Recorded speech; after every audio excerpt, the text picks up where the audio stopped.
What's going on, bottom line viewers? It's Mitch here, back with more NFL best bets, this time for the final week of the 2021 NFL regular season. It is the first ever Week 18 in NFL history, and I'm here to give you my favorite picks versus the spread. But before I do, make sure that you do spike that like button. Don't forget to subscribe to the channel for more BLV best bets every single week here in the NFL, including the playoffs. And also, let me know in the comments your best bet versus the spread this week for the final week of the regular season. If you're interested in my bets, you can check out Patreon, link in the description. I'll also leave it in the pinned comment in the comment section below.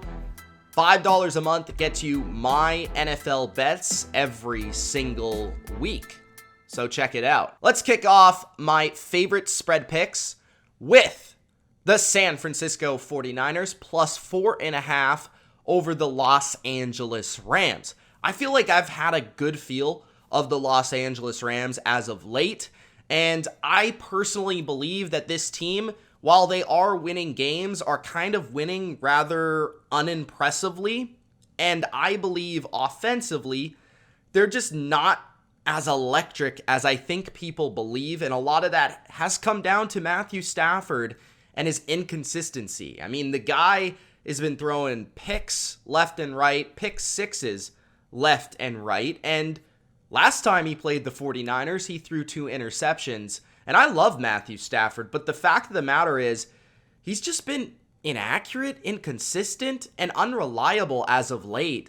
And so has this Rams offense. But not only that, and you're going to hear this many times, but if there is a team that Sean McVay is inconsistent against, you know what? He's not actually inconsistent. He is consistent at losing to the San Francisco 49ers.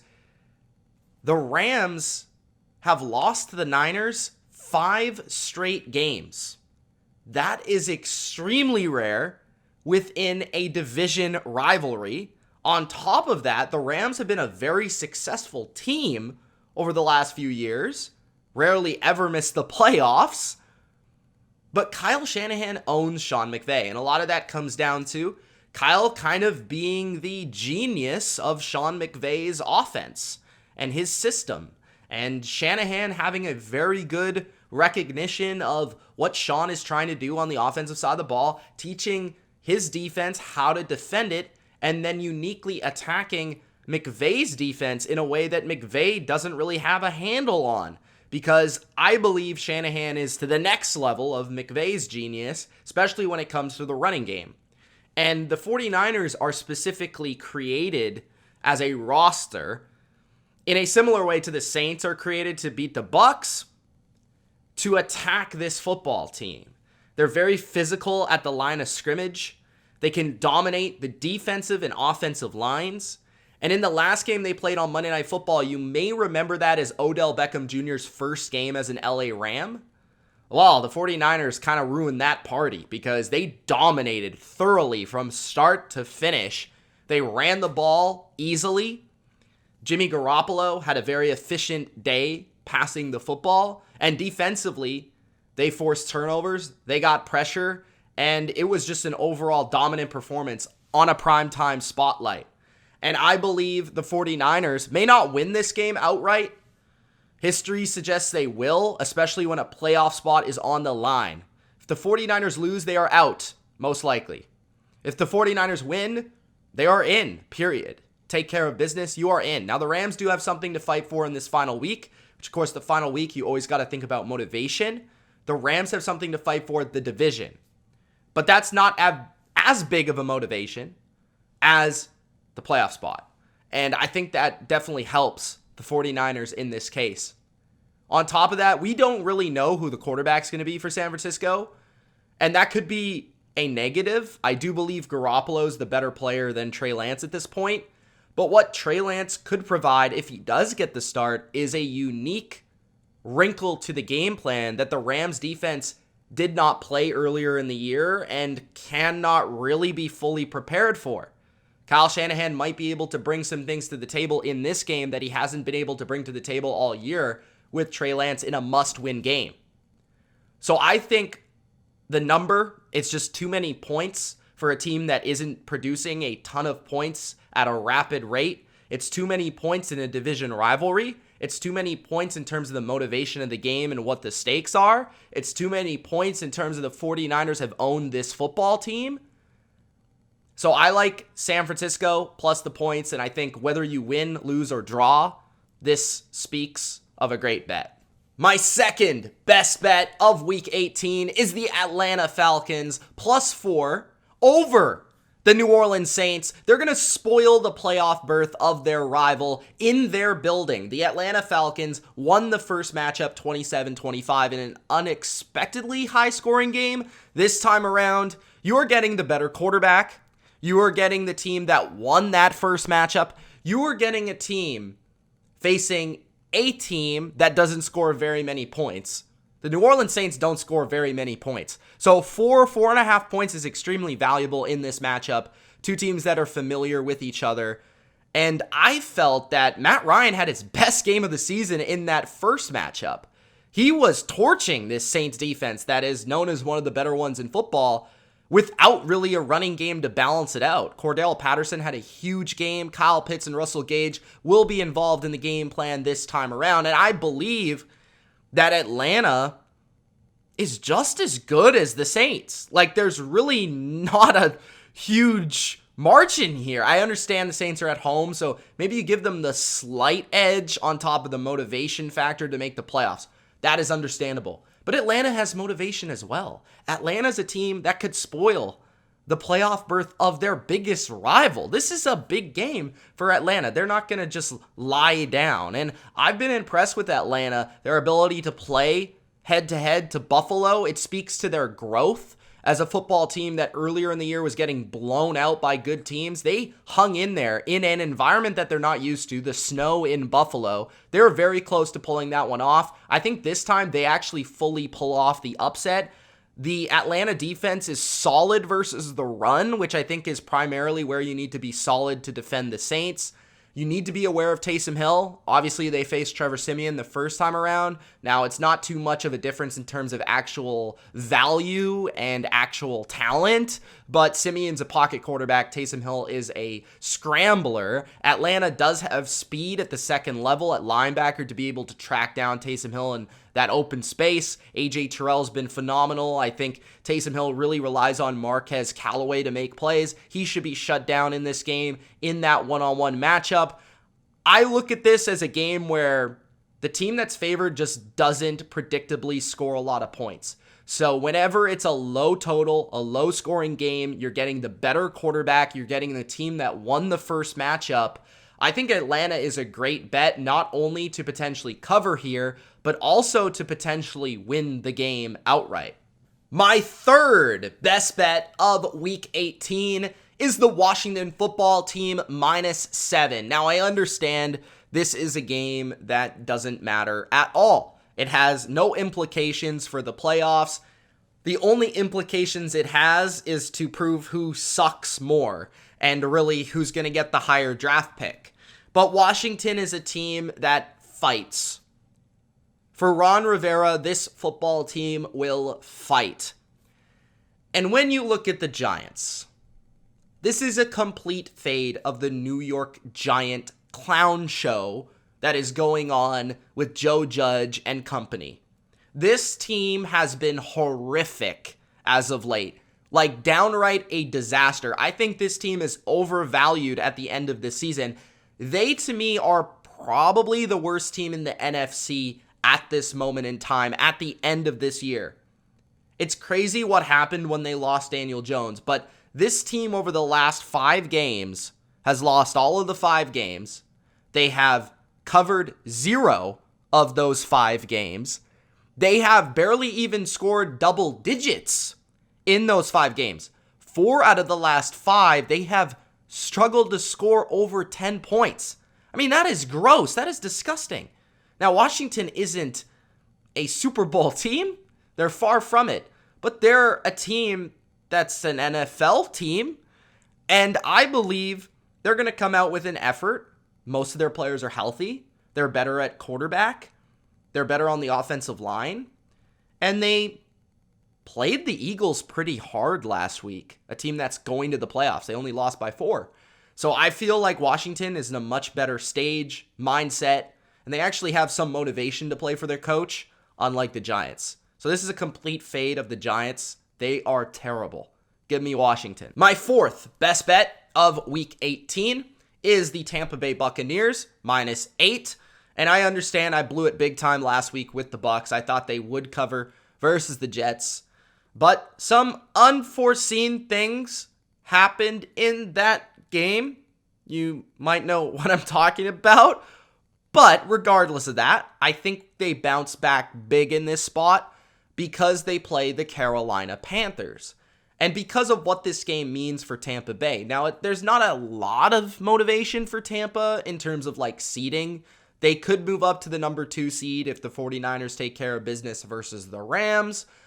So there is something there, and they want to hold on to the 3rd seed. But I believe that Tampa Bay has more to play for here because of Tom Brady.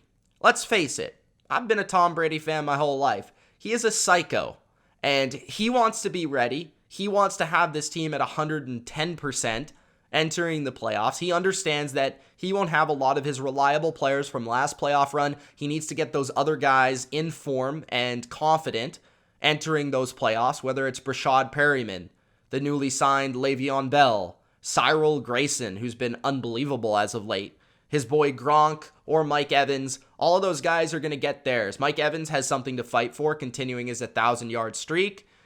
And this is a team that wants to look good entering the playoffs. Bruce Arians rarely sits any players. I don't think he'll sit anybody until the 4th quarter. And that's because they're going to be blowing out the Panthers, a team that they consistently own. They've played Matt Rule's Panthers 3 times with Tom Brady. They have won all 3 in blowout fashion, and they've covered all 3 games. This spread is only 8, which is kind of confusing. I think a lot of people, or I should say, a lot of people are betting against the Bucs because they've lost all these pieces and they don't believe in the supporting cast of Tom Brady. But let me tell you, Tom Brady's supporting cast rarely ever matters, especially when he's playing the worst teams in the NFL.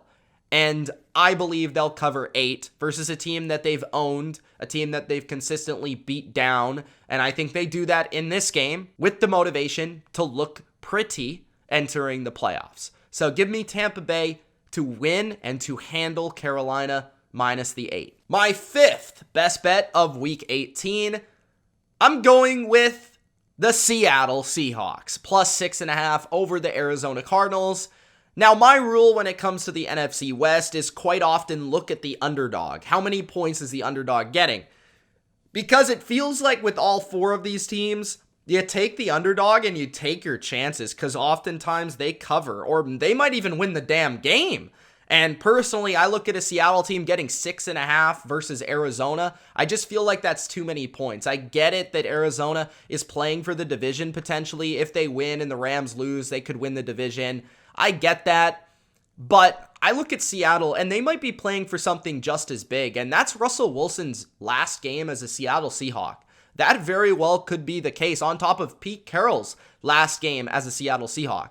And I've low-key been fairly impressed by Seattle, especially last week offensively, but consistently with their running game, with their balance, with their ability to run the ball with Rashad Penny as of late. I think Russell Wilson has found a little bit more of a groove and confidence within this offense, within this receiving core. And defensively, they're not great, but they're not a trash can. I think the Seahawks are just gonna fight in a rivalry game.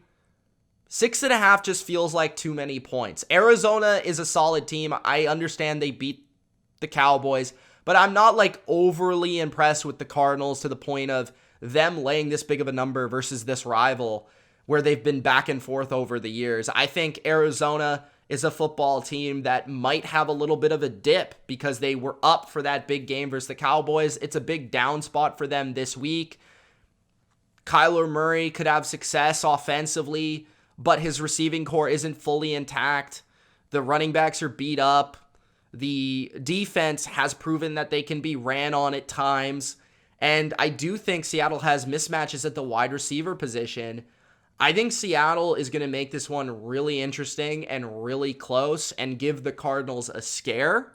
I think the Cardinals probably find a way to pull it out, but Seattle is not going to go down without a fight at the end of this season. They never do. With Pete Carroll, they're too positive. They're too happy. They want to fight to the end, and that's just a Pete Carroll Seahawks team. So I think Seattle hangs in this one. My sixth and final best bet is the Indianapolis Colts, minus however many points you want to give Jacksonville. It doesn't really matter at this point. Last week, the New England Patriots beat Jacksonville by 40 points. Guys, this was an NFL game. This wasn't an NFL team playing a college team. New England beat Jacksonville by 40. Now, this is a game where the Colts win the game and they're in the playoffs. If the Colts don't win this game, it would be one of the most embarrassing games I've ever witnessed in my entire life as a sports fan. And the reason for that is because Jacksonville barely has an NFL roster to field at this point, given all of their issues. The coaching staff, the players, nobody cares at this point. Jacksonville just wants to get to the golf course. They want to leave. They want to move on. On the other hand, Jonathan Taylor's trying to run everybody over on his way to potentially 2,000 yards, or at least approaching it. He might want to get 20 touchdowns for all it's worth. And I feel like the Colts, a team that needs to win to get to the playoffs, they're going to win by at least 20. They are so much better than Jacksonville in every regard. They have way more motivation. And Jacksonville right now is a downright disaster. They're the worst team in football. They're worse than the Giants, guys. Than the Giants. That's all I got to say about that. So trust in Frank Reich. Carson Wentz bounce back. I got the Colts because they need it more than anything in the world. Minus 15.5. I don't think it's enough points. I really don't. And lastly, my teaser of the week. I'm going to tease down Tom Brady and the Bucs to -2 and pair them with, let's go with the Patriots. There's a lot of different avenues you could go here. There's not a lot of like clean teaser options, but there are options like New England, Dallas, potentially Washington if you like. Those teams you could pair with Tampa Bay. But I'm going to go and make it a Tom Brady teaser. I'm going to go with the Bucs and the Patriots here to both just win their game, basically. You know, Tampa has to cover by 3 because they're favored by 2 with the teaser, 6-point teaser, down from 8 to 2. New England basically just has to win by a point. And New England, they can win and they could potentially improve their seeding or their matchup. So they definitely are going to play all of their players. And I think Tampa Bay is a team that, like I said, wants to make a statement. So I look at the Bucs and I look at the Patriots, the Tom Brady teaser, let's call it, and let's make some money with it. So there you guys go. Those are my picks this week, my spread picks. Make sure to check out my picks for my over-unders, as well as my parlays. Let me know any questions you have in the comment section below. It's Mitch. Thanks for watching. Hope you enjoyed another week of Best Bets, and good luck. See you in the playoffs. Peace.